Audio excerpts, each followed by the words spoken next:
যে কারণে ডিভোর্স হয়েছিল টলিউডের এই নায়িকাদের স্বস্তিকা এবং প্রমিত সেন।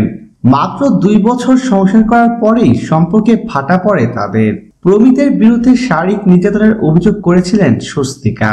তখন তিনি বলেন, যখন আমি প্রেগনেন্ট ছিলাম তখন ও আমাকে ঘরে আটকে রেখেছিল।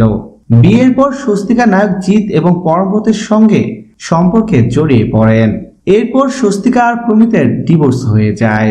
রচনা ব্যানার্জি এবং সিদ্ধার্থ একই সঙ্গে অভিনয় করতে গিয়ে সিদ্ধার্থের সঙ্গে প্রেম এবং এরপর 2004 সালে তার সঙ্গে বিয়ে হয় রচনা ব্যানার্জির।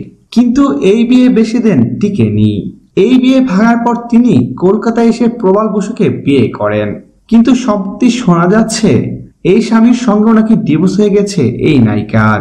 শ্রাবন্তী চ্যাটার্জি এবং রাজীব বিশ্বাস মাত্র 15 বছর বয়সে পরিবারের অমতে গিয়ে রাজীব বিশ্বাসকে বিয়ে করেন কলকাতার বর্তমান সময়ের সর্বাধিক জনপ্রিয় নায়িকা এবং অভিনেত্রী শ্রাবন্তী চ্যাটার্জি। বিয়ের পর তাদের এক ছেলে ঝিনুক জন্মায়। কিন্তু টানা 11 বছর সংসার করার পর হঠাৎ করে তাদের সম্পর্কে ভাটা পড়ে। এই প্রসঙ্গে শ্রাবন্তী বলেন, রাজীব নাকি তাকে শারীরিক এবং মানসিকভাবে অত্যাচার করতেন।